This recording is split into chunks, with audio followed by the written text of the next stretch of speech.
Hello, good evening, good morning, good afternoon everyone. Dear students, इससे पहले हम लोग इक्विलिब्रियम के कुछ लेक्चर्स देख चुके हैं। आज के इस इक्विलिब्रियम लेक्चर में हम लोग बात करने जा रहे हैं आयोनिक इक्विलिब्रियम की। As you know, chemical reactions are plays very important role in chemistry. उसके बिना केमिस्ट्री शायद पॉसिबल नहीं है।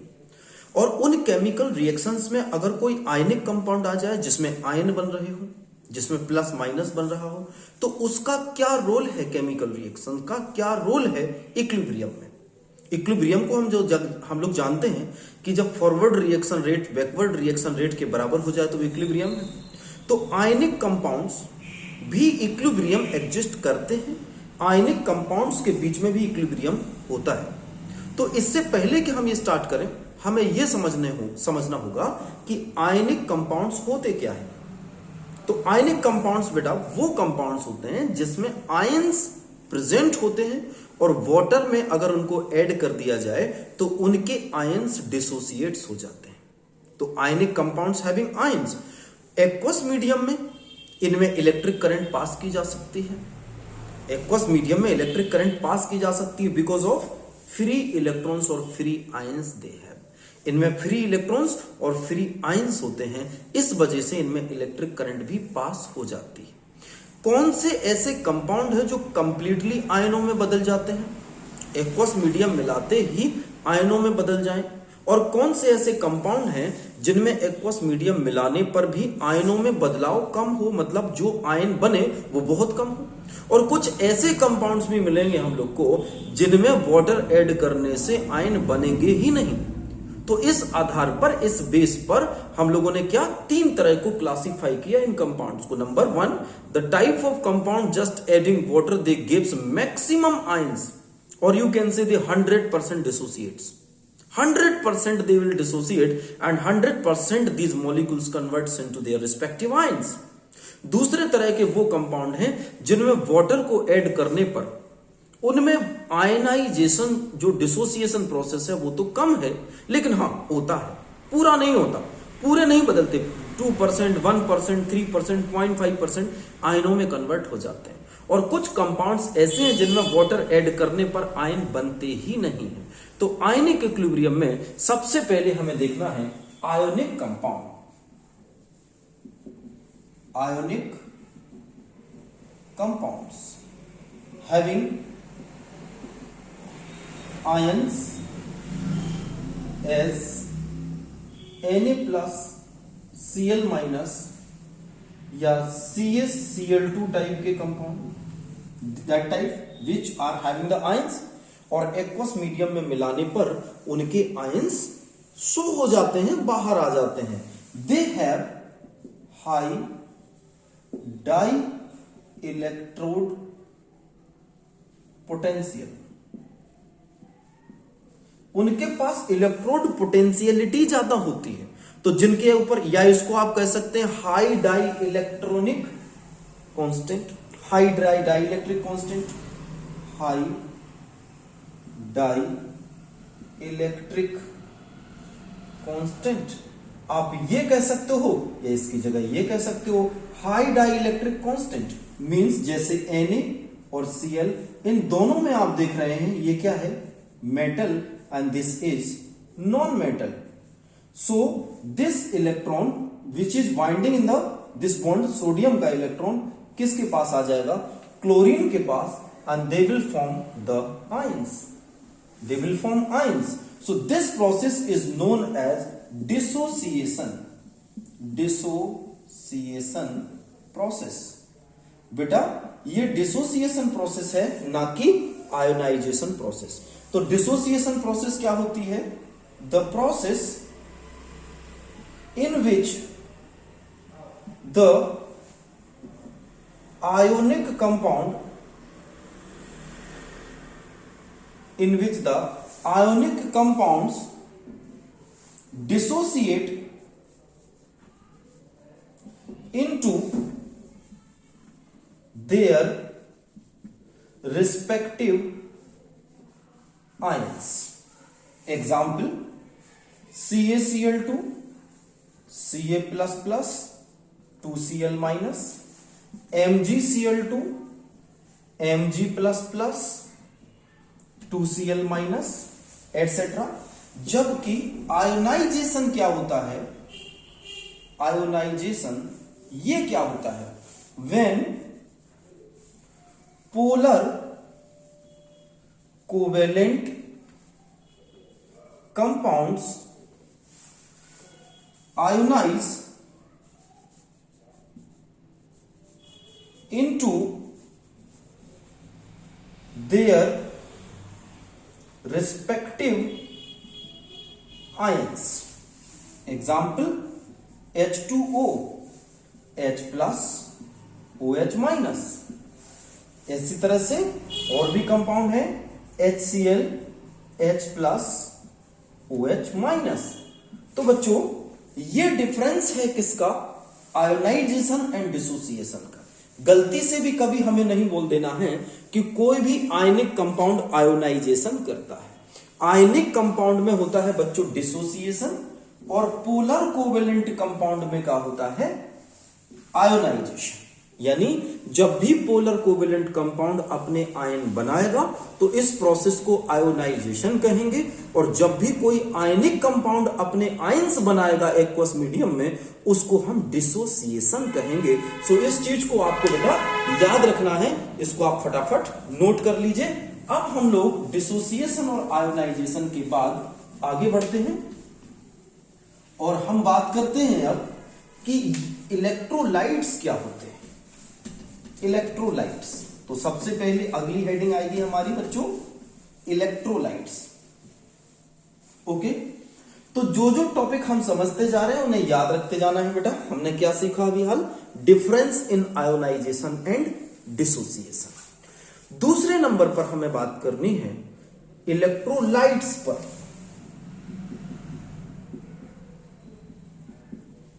इलेक्ट्रोलाइट्स क्या होते हैं बच्चों, इनको एक कैटेगरीज में डिवाइड किया गया है। कौन सी कैटेगरी है, कुछ कंपाउंड में एक्वस मीडियम मिलाने पर ये इमीडिएटली 100% आयोनाइज या डिसोसिएट हो जाता है। कुछ कंपाउंड में वाटर मिलाने पर कुछ परसेंट ही केवल डिसोसिएट या आयोनाइज होते हैं, और कुछ में वाटर मिलाने पर उनमें से आयंस बनते ही नहीं हैं।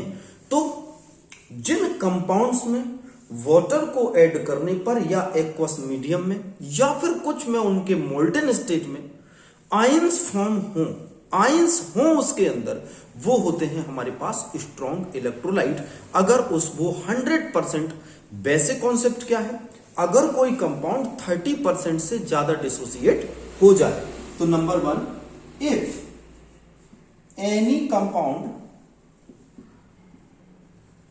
Dissociate into their respective ion, कितना 30% और मोर देन 30%। ठीक है, तो अगर कोई 30% या 30% से ज्यादा डिसोसिएट हो जाए तो डिसोसिएशन को हम लोग कहते हैं, डिसोसिएशन को हम लोग कहते हैं एप्रोक्स, इसका एक दूसरा नाम है जिसको कहते हैं डीओडी। बच्चे ये डीओडी क्या होता है, ये कहलाता है डिग्री ऑफ डिसोसिएशन। क्या कहलाता है, डिग्री ऑफ डिसोसिएशन। ये किसके बराबर होता है, ये होता है number of ions formed in aqueous solution upon total number of molecules of that ionic compound or polar covalent compound। तो इसको हम लोग अल्फा से रिप्रेजेंट करते हैं। क्या होता है भाई डिग्री ऑफ डिसोसिएशन, क्या बताया अभी डिग्री ऑफ डिसोसिएशन को बच्चों, कितने आयंस आपने इस टेस्ट ट्यूब के अंदर मान के चलिए 10 ग्राम NaCl लिया, वाटर डाला और 10 ग्राम का 10 ग्राम NaCl पूरा का पूरा डिसोसिएट्स हो गया इनटू देयर रिस्पेक्टिव आयंस में। तो इसका जो डिग्री ऑफ डिसोसिएशन है बच्चों अल्फा, ये 100% हो जाएगा। यानी अगर कोई भी आयनिक कंपाउंड 30% या 30% से ज्यादा डिसोसिएट हो जाए तो वो क्या होता है, स्ट्रॉन्ग इलेक्ट्रोलाइट कहलाता है। तो ऐसे केस में if any compound dissociate into their respective ion कितना 30% और मोर देन 30%, तो ऐसे कंपाउंड्स को बच्चों हम लोग क्या नाम देते हैं, ऐसे कंपाउंड्स को हम देते हैं strong electrolyte.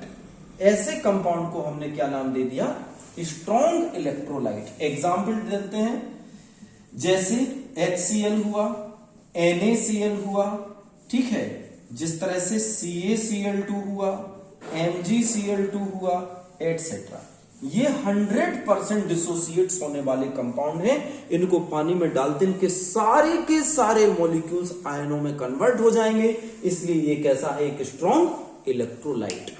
Okay, strong electrolytes के तो वैसे बहुत सारे एग्जाम्पल हैं। HNO3 ले सकते हो, कोई भी स्ट्रॉन्ग एसिड ले सकते हो, कोई भी स्ट्रॉन्ग सॉल्ट ले सकते हो, आयनिक कंपाउंड्स, तो ये सारे होते हैं स्ट्रॉन्ग इलेक्ट्रोलाइट। अब बच्चों दूसरी टाइप पर बात करते हैं। अगर कोई कंपाउंड 30% से कम डिसोसिएट हो सकता है वो 2-4% ही डिसोसिएट हो रहा हो सकता है वो 5% डिसोसिएट हो रहा हो। तो इफ एनी आयोनिक और polar covalent compound is dissociating less than 30%, कैसा होगा, वीक इलेक्ट्रोलाइट। नोट कर लीजिए, कैसा होगा, वीक इलेक्ट्रोलाइट। यानी इसका जो डिग्री ऑफ डिसोसिएशन होगा alpha, that will be less than 30%। यानी 30% से कम ही टूटेगा, इससे ज्यादा बच्चों ये नहीं टूट सकता। और आप देखिए, जैसे एग्जाम्पल लिया CH3COOH, तो आपको अब इनमें ये साइन लगाना है, जबकि स्ट्रॉन्ग इलेक्ट्रोलाइट में हमने एक सिंपल एरो लगाया था, इसमें ये साइन लगाना है, ये टूटेगा CH3COO- और H+। क्यों बेटा, ये कंप्लीट नहीं टूट रहा, और जो कंप्लीट नहीं टूटता है उसके बीच में रिवर्सिबल का साइन लगाते हैं। मतलब CH3COOH is converting into acetate ion and hydronium ion, again these ions combine together and they may form the same compound. वही का वही कंपाउंड वापस बना देंगे, क्योंकि ये पूरी तरह डिसोसिएट नहीं हो रहे हैं, इसलिए इसके बीच में हमें क्या लगाना है, रिवर्सिबल का साइन लगाना है। दूसरे कंपाउंड देख लीजिए, बहुत सारे कंपाउंड है। जैसे आप ले लीजिए, आप HNO3 में वाटर ऐड, सॉरी अमोनिया में अगर आपने वाटर ऐड किया NH3 प्लस H2O, अमोनिया में वाटर ऐड करने से ये बनेगा NH4OH। एक बेटा वीक बेस है, वीक इलेक्ट्रोलाइट है। इसी तरह से NH4OH अगर इसको आपने वाटर में ऐड किया, एक्वस मीडियम लिख दे रहा हूं यहां पर, एक्वस मीडियम, तो जैसे ही आपने एक्वस मीडियम में ऐड किया, ये NH4 प्लस और OH NH4 प्लस बन जाएगा बेटा, ठीक है, और OH माइनस। तो ये पूरी तरह से ये कंपाउंड डिसोसिएट नहीं होंगे, इसलिए इनको क्या बोलेंगे, वीक इलेक्ट्रोलाइट बोलेंगे। बच्चों जल्दी से इसको नोट कर लीजिए, ये वीक इलेक्ट्रोलाइट कहलाएंगे। आगे बढ़े, ठीक, चलिए आगे बढ़ते हैं। अब तीसरे नंबर पर हम देखते हैं, कुछ ऐसे कंपाउंड होते हैं बच्चों जो कि डिसोसिएट ही नहीं होते, जो आयोनाइज भी नहीं होते, डिसोसिएट भी नहीं होते। बहुत सारे कंपाउंड्स हैं, ठीक है। तो वो कंपाउंड्स जो वाटर ऐड करने पर ब्रेक ही नहीं होते, तो उसको क्या करेंगे, ऐसे कंपाउंड्स को the compounds which does not dissociate or ionized in aqueous medium ये कंपाउंड बच्चों कहलाते हैं नॉन इलेक्ट्रोलाइट्स। इनमें आप खूब पानी मिलाओ, आयंस नहीं बनेंगे। जैसे C12H22O11, ये किसका फॉर्मूला है? शुगर का। जिस तरह से C6H12O6, ये किसका है? ग्लूकोज का, शुगर का, एटसेट्रा। ये वो कंपाउंड है जिनमें बच्चों पानी वे ऐड करेंगे आप तो इसमें आयंस नहीं बनेंगे। वेरी सिंपल है। तो तीनों बातें क्लियर हो गई।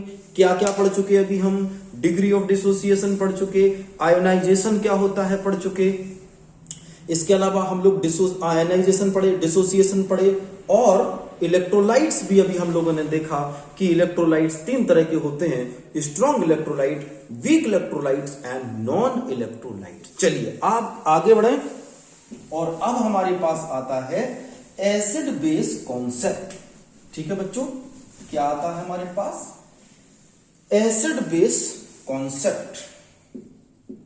Acid base concepts. तो ये भैया एसिड बेस कॉन्सेप्ट्स क्या है, इसको समझना पड़ेगा। ये कॉन्सेप्ट्स हमें सिखाता है कि किस कंडीशन में कोई एसिड होगा, कब कोई बेस होगा, इसके बारे में बताता है। तो तमाम साइंटिस्टों ने इसकी डेफिनेशन को दी है। तो सबसे पहले हमें बात करना है, तीन पार्ट में इसको डिवाइड किया गया है। सबसे पहले है आर्हेनियस का कॉन्सेप्ट। किसका कॉन्सेप्ट बेटा? आर्हेनियस।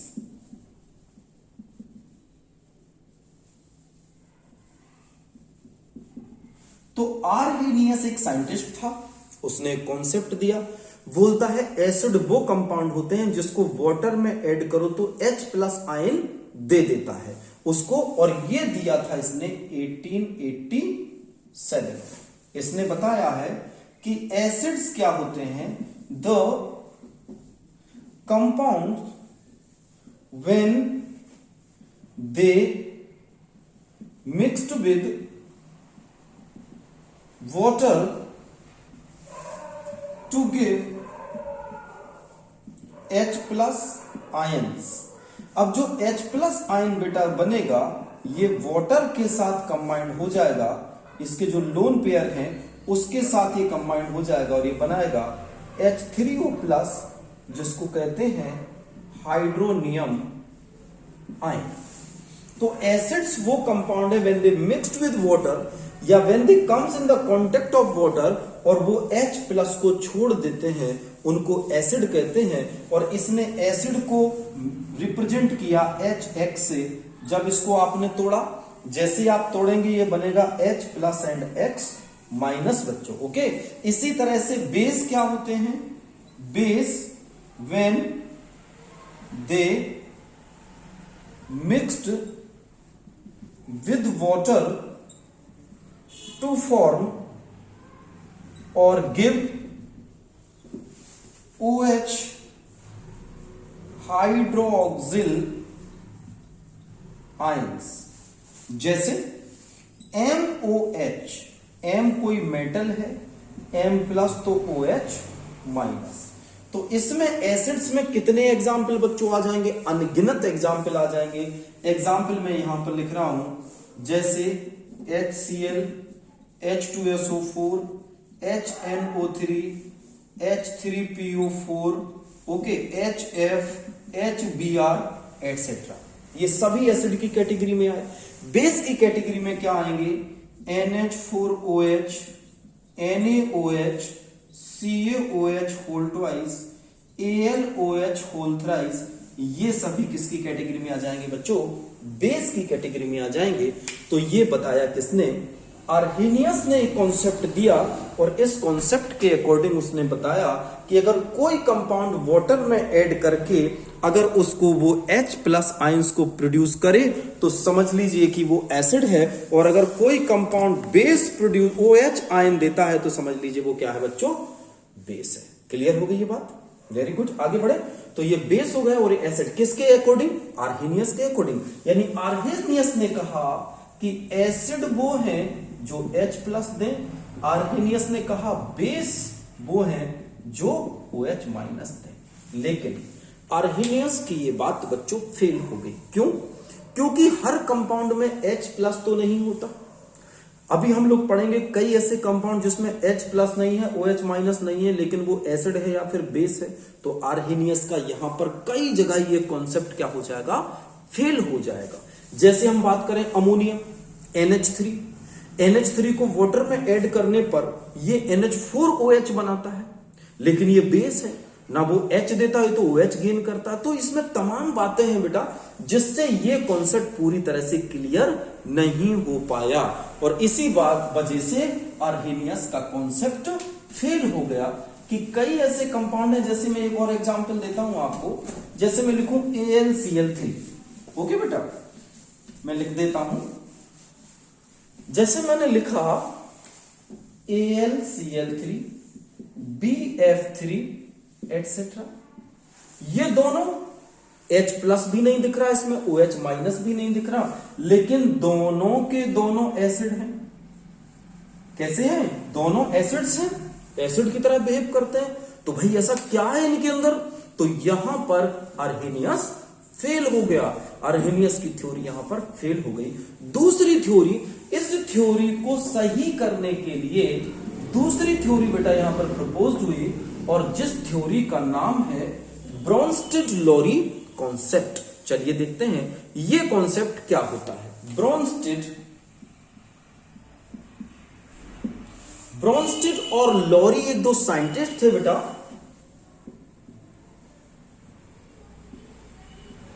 इन दोनों ने एक कॉन्सेप्ट प्रपोज किया।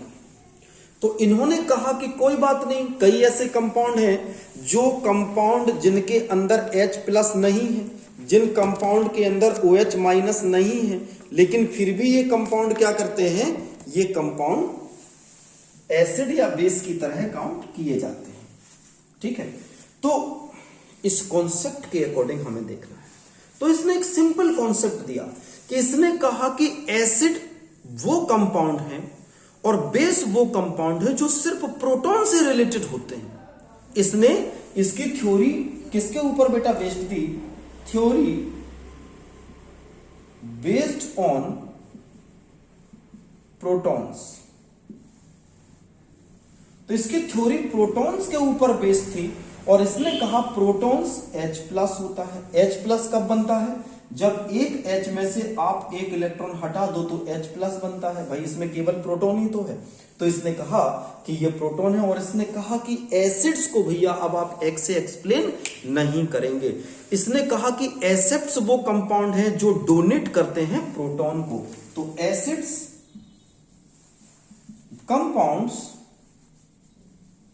compounds which donates proton।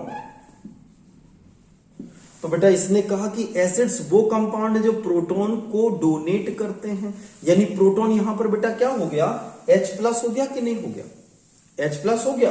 तो ये प्रोटॉन्स को डोनेट करते हैं, जैसे HCl, ये क्या करेगा H+Cl-। देखो इसने H+ को दे दिया।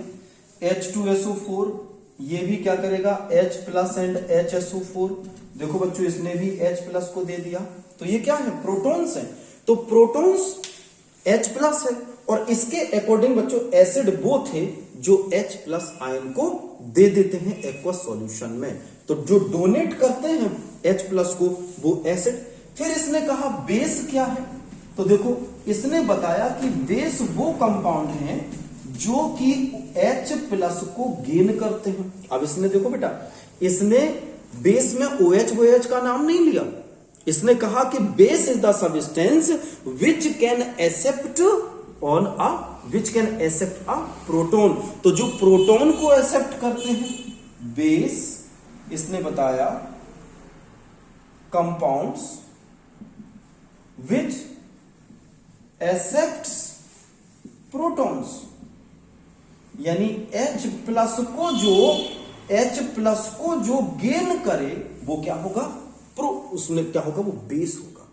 तो यहां पर इसने दो दी थ्योरी, एक दिया एसिड एक दिया बेस। इसने कहा जो H+ को दे, यानी प्रोटॉन डोनर, और इसमें कहा जो H प्लस को गेन करे, यानी प्रोटॉन एक्सेप्टर।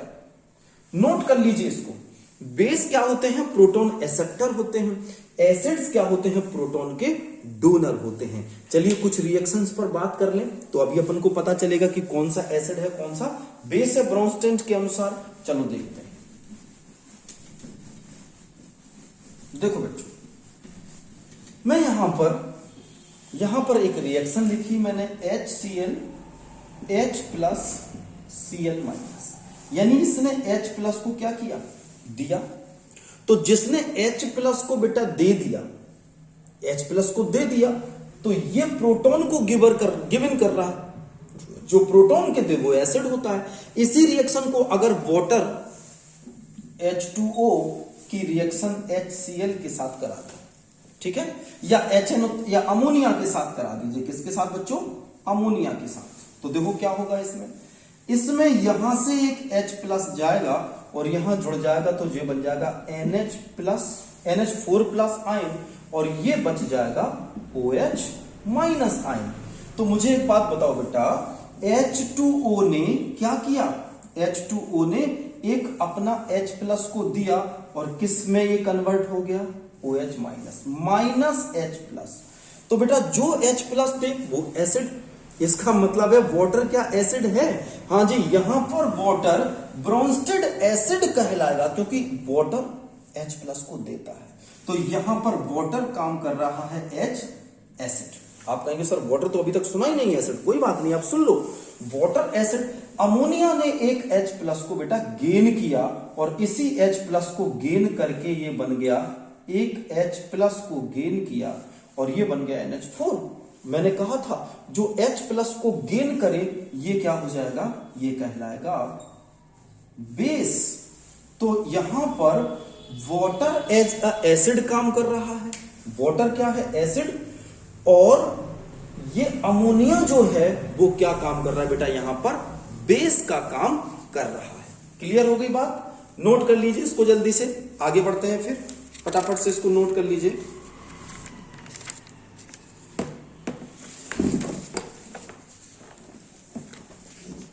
डन।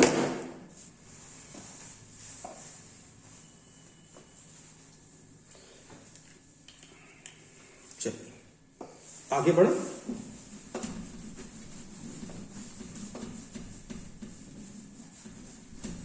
तो क्या हुआ? ब्रॉन्स्टेड-लॉरी कॉन्सेप्ट क्या हुआ बेटा?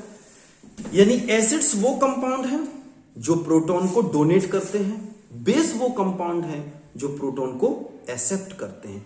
अब यहां पर हमें बहुत ध्यान से समझना है कि इसका जो कॉन्जुगेशन फॉर्म है वो कैसे बनता है। तो हम बेटा इसके कॉन्जुगेशन फॉर्म समझने हैं सबसे पहले कि इसके कॉन्जुगेशन फॉर्म कैसे बनते हैं। तो कॉन्जुगेशन फॉर्म क्या होते हैं पहले हमें ये देखना पड़ेगा, ठीक है। तो चलिए मानते हैं हम यहां पर एक कंपाउंड्स को लिख रहे हैं और उसके अकॉर्डिंग हम लोग बात करेंगे। जैसे मैंने लिखा HCl NH3 NH4 प्लस और OH माइनस, ये कंपाउंड बनाया। इसी तरह से मैं और कंपाउंड लिख सकता हूं, जैसे मैंने लिखा HNO3। ओके बेटा, HNO3 में मैंने क्या किया? वाटर को ऐड किया। HNO3 में वाटर ऐड करेंगे तो क्या बनेगा? H3O प्लस आयन और NO2 प्लस आयन। आप देख लीजिए क्या बनेगा? NO2NO3 आयन बनेगा, ठीक है। NO3 माइनस होगा, NO3 आयन बनेगा। ओके, इसी तरह से HCN में अगर वाटर को ऐड करेंगे, HCN प्लस H2O, बहुत सारे एग्जाम्पल आप लिखते जाएंगे, तो क्या बनेगा? H3O प्लस CN माइनस, ये बन जाएंगे कंपाउंड्स। तो ये अभी अपन ने देखा कि इनको, आप एक बात को बेटा ध्यान करो कि कौन सा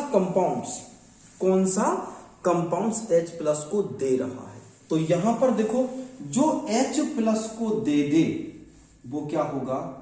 एसिड। इसने H प्लस को दिया है और जिसने गेन किया है, इसने H प्लस को गेन किया है, तो ये क्या हो जाएगा? बेस हो जाएगा कि नहीं? अब बेटा ये बताओ, यहां पर HCl है, ये एक एसिड है, ये क्या है? बेस है। तो हम इसका मान लेते हैं, इसको थोड़ी देर के लिए एसिड 1 इसको लिख देते हैं।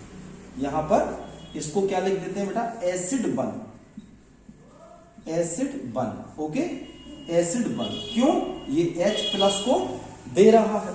इसको लिख देते हैं बेस 1। क्यों, क्योंकि ये H+ को बच्चों क्या कर रहा है, गेन कर रहा है। इसको हम लोग लिखते हैं एसिड 2, एसिड 2। आप कहेंगे सर इसको एसिड 2 क्यों लिखा, और इसको लिखेंगे बेस 1।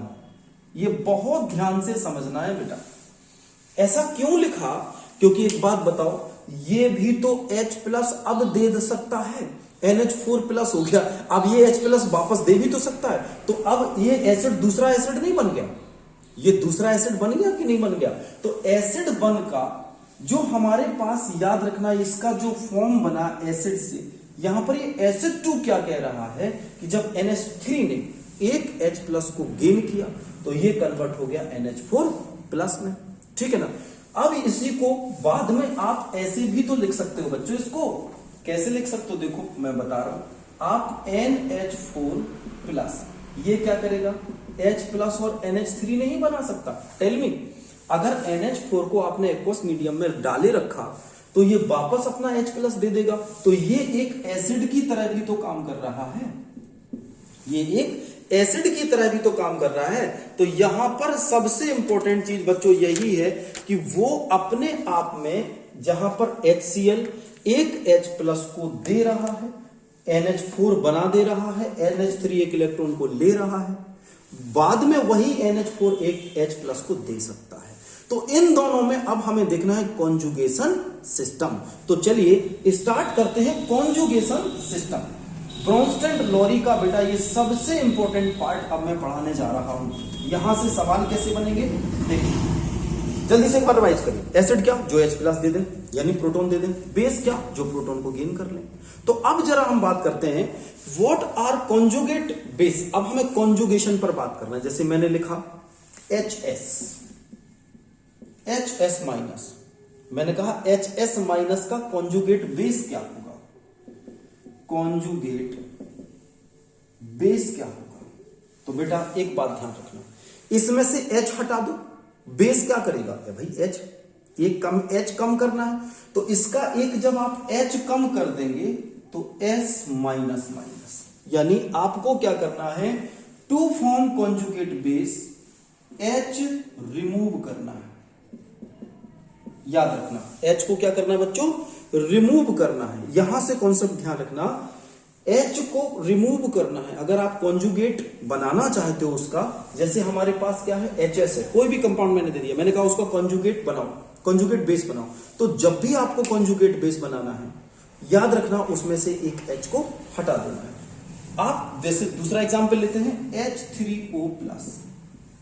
H3O+ में मैंने कहा इसका कॉन्जुगेट बेस क्या होगा, एक H हटा दीजिए, -H+, तो क्या बना, H2O।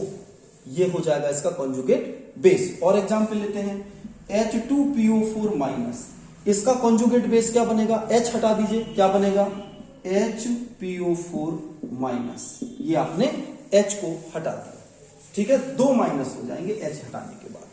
मैंने कहा HSO4, एक कंपाउंड दे रहा हूं HSO4, इसका कॉन्जुगेट बेस क्या होगा, बार बार एक ही चीज समझा रहा हूं, H हटा दो। तो HSO4 का एक H हटाएंगे तो क्या बन जाएगा, एक H हटाना HSO4-, एक H हटाया तो क्या बन गया, SO4-2-। यानी ये लिखा है कॉन्सेप्ट, H रिमूव करो किसी कंपाउंड में से और कॉन्जुगेट बेस बनाओ। H रिमूव करो, कॉन्जुगेट बेस बनाओ। जैसे एक और CH3COOH, CH3COOH, ये क्या है, एसिड है, और इसका कॉन्जुगेट बेस क्या है, इसमें से H हटा दीजिए। तो जब ये कंपाउंड अपना H हटा देगा तो जो बनेगा उसको कहते हैं कॉन्जुगेट बेस। तो ये क्या बन गया, CH3COO-। अब ये बात बिल्कुल क्लियर हो गई होगी कि कोई भी एसिड जब अपना H हटा देता है तो जो पार्ट बचता है वो क्या कहलाता है, कॉन्जुगेट बेस। क्लियर हो गई बात, आगे बढ़ा। चलिए अब हम बात करते हैं कॉन्जुगेट एसिड की। ध्यान से सुनना बेटा, अब हम बात करते हैं कॉन्जुगेट एसिड की। देखते हैं कितने लोग बता पाते हो कॉन्जुगेट एसिड। बेटा ये क्या होगा, इसमें आपको क्या करना है, H ऐड करने के बाद जो बनता है वो कॉन्जुगेट एसिड बनता है। आफ्टर टेकिंग H प्लस, याद रखना कॉन्जुगेट एसिड बनता है।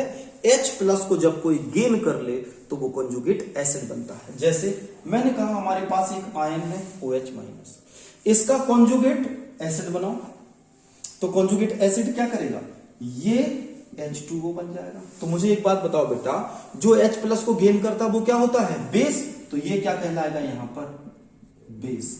यानी किसी भी बेस का कॉन्जुगेट एसिड वो होता है जब वो एक H प्लस आयन को गेन कर लेता है, प्लस H प्लस आयन, जब वो एक H प्लस आयन को गेन कर लेता है। जैसे HCO3 एक कंपाउंड है, मैंने कहा इसका कॉन्जुगेट एसिड बनाओ, कॉन्जुगेट एसिड H जोड़ दो, इसमें H प्लस को जोड़ दिया तो क्या बन गया, HCO3। ये कंपाउंड बन जाएगा कि नहीं, या एक H पहले से था, एक H जोड़ दिया तो H2CO3। इसी तरह से बेटा मैंने कहा CO3 2 माइनस का बनाओ, तो क्या बनेगा, CO3 2 माइनस का, इसमें एक H प्लस जोड़ो, HCO3 1 माइनस। मोस्ट इंपॉर्टेंट बात कर रहा हूं। अच्छा मैं कहूंगा एक कंपाउंड है हमारे पास NH2 माइनस, NH2 माइनस में इसका कॉन्जुगेट बेस बनाओ, फिर वही बात क्या करना है, आपको एक H प्लस जोड़ देना है, एक H प्लस जोड़ो तो क्या बन गया यहां पर NH3, ये इसका कॉन्जुगेट क्या बन रहा है यहां पर, एसिड। तो बेटा ये है हमारे पास कॉन्जुगेट एसिड, कॉन्जुगेट एसिड, ये याद रखना, ठीक है। तो दोनों कॉन्सेप्ट मेरे ख्याल से बिल्कुल क्रिस्टल क्लियर हो गए होंगे कि जब कोई H ऐड करने के बाद कंपाउंड बने वो कहलाता है कॉन्जुगेट एसिड। क्या कहलाता है, कॉन्जुगेट एसिड। और जो कंपाउंड H देने के पहले बने तो अभी आपको बता दिया था कॉन्जुगेट बेस। यानी कोई कंपाउंड है उसमें से H हटा दो, मैं लिख दे रहा हूं फाइनल यहां पर डेफिनेशन, तो पूरी जितनी थ्योरी अभी तक हमने पढ़ी वो सब कुछ आपको क्लियर हो जाएगी। जैसे मैंने लिखा कोई कंपाउंड है, कंपाउंड से आप इसमें से माइनस H प्लस हटा दो, जिस कंपाउंड में से मेरे प्यारे स्टूडेंट माइनस H प्लस हटाओगे जो प्रोडक्ट बनेगा वो होगा कॉन्जुगेट बेस, कॉन्जुगेट बेस, ठीक है। इसके अलावा कोई कंपाउंड है, आपने उसमें H प्लस को ऐड कर दिया, ऐड, इसमें क्या किया था, रिमूव किया था, क्या बन गया, कोई भी प्रोडक्ट बन गया। तो H प्लस को जोड़ेंगे तो क्या बनेगा, कॉन्जुगेट एसिड।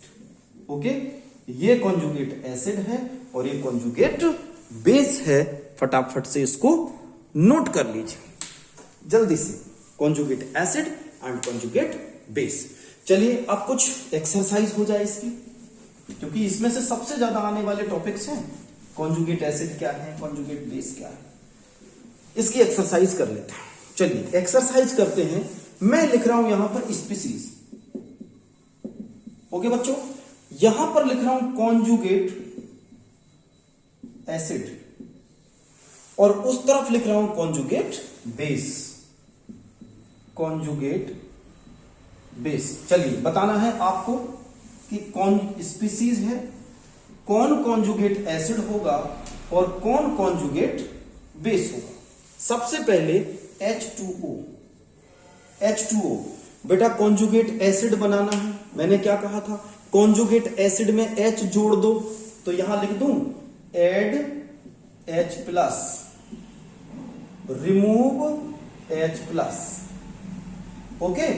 H2O में एक H प्लस जोड़ो, क्या बन जाएगा, H3O प्लस।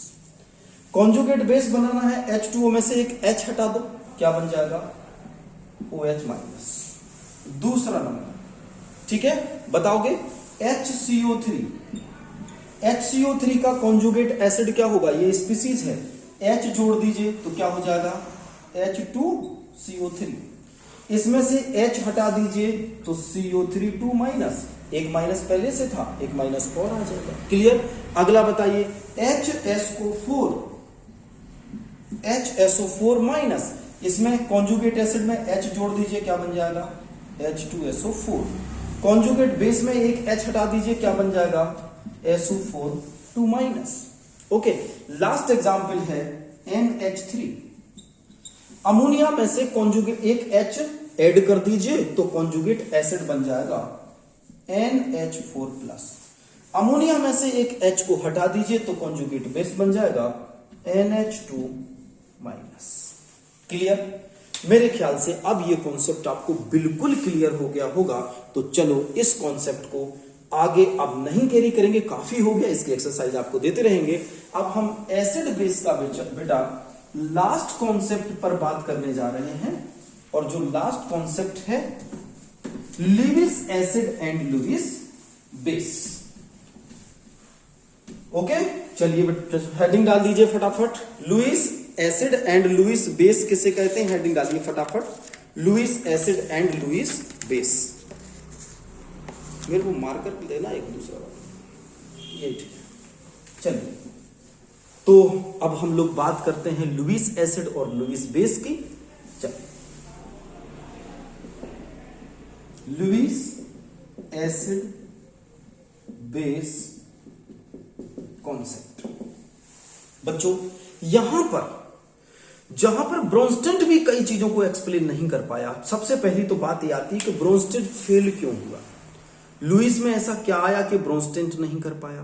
बेटा, मेटल के ऑक्साइड को बेसिक साबित नहीं कर पाया क्योंकि उसको H+ से कोई लेना देना नहीं। नॉन मेटल के ऑक्साइड को एसिड प्रूव नहीं कर पाया, तो ब्रोंस्टेड लॉरी वहां पर फेल हो गया। बहुत जगह ब्रोंस्टेड का कॉन्सेप्ट भी काम नहीं किया। इसके बाद आता है हमारे पास लुईस स्ट्रक्चर, लुईस बेस और लुईस एसिड। तो सबसे पहले बेटा हमें देखना है कि लुईस एसिड्स क्या होते हैं और लुईस बेस क्या होते हैं। तो सबसे पहले हम बात करते हैं लुईस बेस की। तो बेटा लुईस बेस एक नया साइंटिस्ट हुआ। सबसे पहला पॉइंट, न्यूट्रल स्पीसीज, न्यूट्रल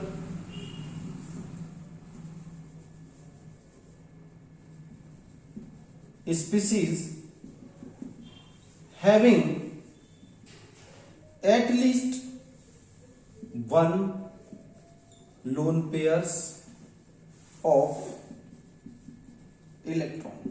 भाई ये क्या होता है, कम से कम एक लोन पेयर इलेक्ट्रॉन अगर उस पर हो, जैसे NH3 आपको पता है एक लोन पेयर होता है ना। इसी तरह से H2O भी आप ले सकते हो, ROH ले सकते हो। ये देखिए लोन पेयर ऑफ इलेक्ट्रॉन इसके पास है। तो इसने कहा था कि जो बच्चों लोन पेयर को डोनेट करेगा, क्या कहा था, लोन पेयर को कम से कम एक लोन पेयर हो, और लुईस बेस कंपाउंड वो है which can donate lone pair of electron. ये पॉइंट बच्चों याद रखना है। लुईस बेस वो कंपाउंड है जो लोन पेयर इलेक्ट्रॉन को डोनेट कर सकता है, ठीक है ना। अब दूसरी चीज, वो कंपाउंड जो नेगेटिवली चार्ज हो। दूसरा पॉइंट इसने क्या बोला, the species which is are negatively charged, वो भी क्या होगी बेटा, वो भी होगी बेस, ठीक है। तो यहां पर नेगेटिवली चार्ज स्पीसीज और एनाइन भी कह सकते हो आपको, और एनाइंस, क्योंकि ये देखो बेटा बेस की खास बात क्या होती है, इलेक्ट्रॉन को देता है। लुईस के अकॉर्डिंग बेस वो है जो लोन पेयर को दे दे, या किसी के पास नेगेटिव चार्ज है तो इलेक्ट्रॉन को दे दे। तो ये इलेक्ट्रॉनिक कॉन्सेप्ट पर पूरी थ्योरी बेस थी। तो यहां पर हम एग्जाम्पल क्या ले सकते हैं, Cn-, Cl-, ये सारे OH- एटसेट्रा, ये भी किसकी कैटेगरी में आएंगे, लुईस बेस की। मेरे ख्याल से बात क्लियर होगी। लुईस बेस क्या होते हैं, दोनों चीजों को एक्सप्लेन करते हैं। लुईस बेस को वो कंपाउंड है जो जिनके पास लोन पेयर हो वो अपने लोन पेयर को दे दें दूसरे को, वो लुईस बेस है। नंबर 2, लुईस बेस वो कंपाउंड है जिनके पास नेगेटिव चार्ज हो, वो अपने नेगेटिव चार्ज या इलेक्ट्रॉन को दे दे किसी को, वो होते हैं लुईस बेस। यानी इसको कह सकते हैं इलेक्ट्रॉन रिच स्पीसीज। क्या कह सकते हैं इसको, इलेक्ट्रॉन रिच स्पीसीज। दूसरी तरफ आते हैं, अब आता है हमारे पास लुईस बेस के बाद लुईस एसिड्स। तो जल्दी से बात करते हैं बच्चों कि लुईस एसिड्स क्या होते हैं।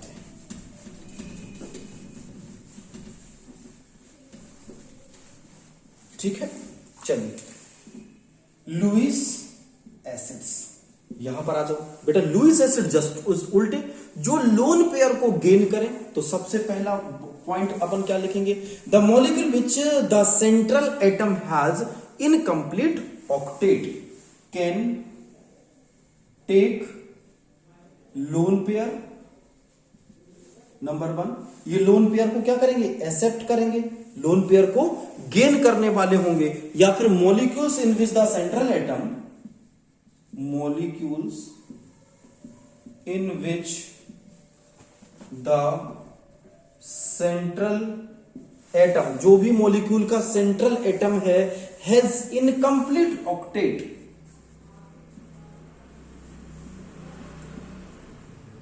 बेटा तभी तो इलेक्ट्रॉन को गेन करेगा, यानी इलेक्ट्रॉन डेफिशिएंट होते हैं। इलेक्ट्रॉन डेफिशिएंट स्पीसीज, ये इलेक्ट्रॉन डेफिशिएंट स्पीसीज होती हैं और can take lone pair, lone pair को टेक कर सकते हैं।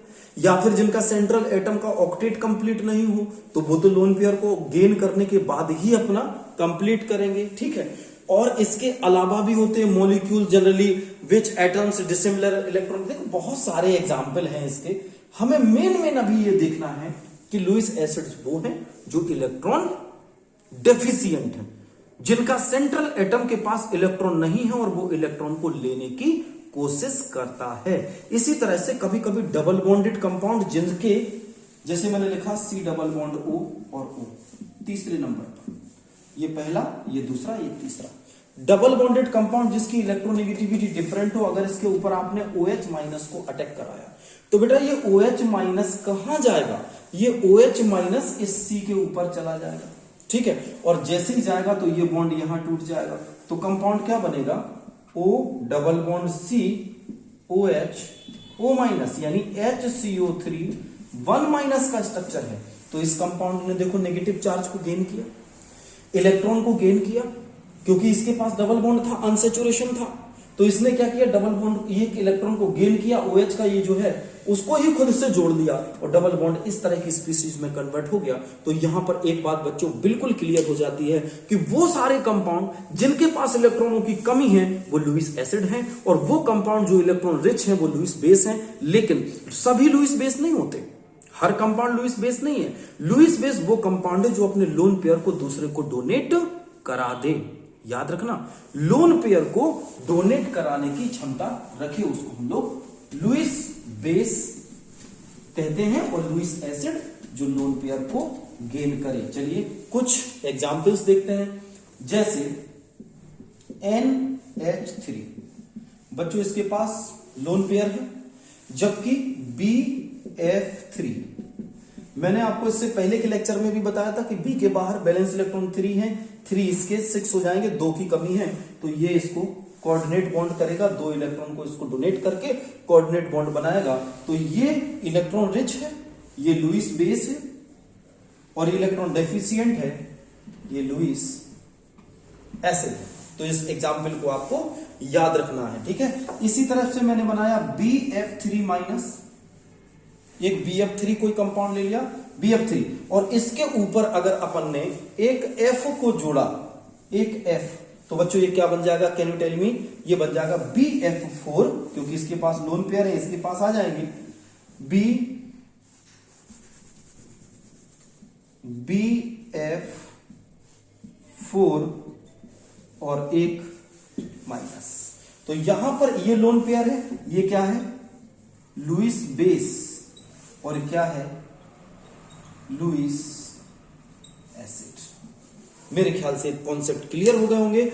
तो बच्चों ये थे हमारे पास लुईस एसिड, लुईस बेस के concept, Bronsted acid, Bronsted base का कॉन्सेप्ट, और इसके बाद सबसे इंपॉर्टेंट जो इससे पहले देखा था आर्हेनियस का। तो तीनों कॉन्सेप्ट देखे, एक बार जल्दी से रिवाइज करो। आर्हेनियस में वो कंपाउंड जो H+ देते हैं एसिड, OH- को देते हैं वो बेस।